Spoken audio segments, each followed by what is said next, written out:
పవన్ చిరు multi స్టారర్లో ఎవరికి ఎక్కువ రెమ్యూనరేషనో తెలుసా? రీసెంట్గా టాలీవుడ్ ఫిల్మ్ ఇండస్ట్రీలో సంచలనం రేపిన వార్త ఏదైనా ఉందంటే అది మెగా మల్టీ స్టారర్ మూవీనే అని చెప్పవచ్చు. Megastar Chiranjeevi, power star Pawan Kalyan ఒక సినిమాలో కలిసి నటించబోతున్నారంటూ సంచలన ప్రకటన చేశారు ప్రముఖ వ్యాపారవేత్త, నిర్మాత టి సుబ్బిరామిరెడ్డి. టి సుబ్బిరామిరెడ్డి ఎప్పుడైతే ఈ న్యూస్ని చెప్పారో వెంటనే మెగా హీరోలు చిరంజీవి, పవన్ కళ్యాణ్ సైతం ఇందుకు రెడీ అన్నట్టు గ్రీన్ సిగ్నల్ ఇచ్చారు.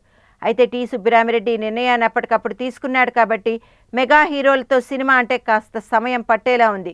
వీరిద్దరు ఇప్పుడు ముందే ఇచ్చిన కమిట్మెంట్స్లో బిజీగా ఉన్నారు. ఆ తర్వాత మెగా మల్టీ స్టారర్ సెట్స్ మీదకు వెళ్ళనుందని అంటున్నారు. తాజాగా మెగా మల్టీ స్టారర్పై చిరుని అడిగితే మెగాస్టార్ చిరు సైతం ఇది త్వరలోనే ఉంటుందనే విధంగా తన సమాధానాన్ని చెప్పుకొచ్చారు. అయితే వీరిద్దరిలో ఎవరికి రెమ్యూనరేషన్ ఎక్కువ ఇవ్వాలి అన్న దానిపై టి సుబ్బిరామిరెడ్డి టీం చర్చలకు ప్రారంభించిందని అంటున్నారు. ప్రస్తుతం మార్కెట్లో పవన్ కళ్యాణ్ హవా ఎక్కువగా ఉంది కాబట్టి కొంతమంది పవన్ కళ్యాణ్కి ఎక్కువ రెమ్యూనరేషన్ ఇవ్వాలి అంటున్నారు.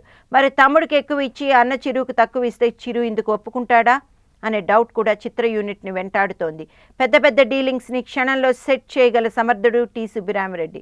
అలాంటిది ఈ మెగా హీరోలను ఒక తాటిపైకి తీసుకురావడమే కాకుండా రెమ్యూనరేషన్ విషయంలోనూ ఎలాంటి తేడాలు రాకుండా డీల్ చేయడంలో తనదైన ప్రావీణ్యం చూపిస్తాడని అంటున్నారు. ప్రస్తుతం మెగాస్టార్ చిరంజీవి తన 151 సినిమాగా ఉయ్యాలవాడ నరసింహారెడ్డి కథనే తెరకెక్కించే ప్రయత్నంలో ఉన్నాడు. ఇక పవన్ కళ్యాణ్ కాటమరాయుడు మూవీని రిలీజ్ చేసుకుని త్రివిక్రమ్ సినిమాని సెట్స్ పైకి తీసుకెళ్లేందుకు ప్లాన్ చేస్తున్నాడు.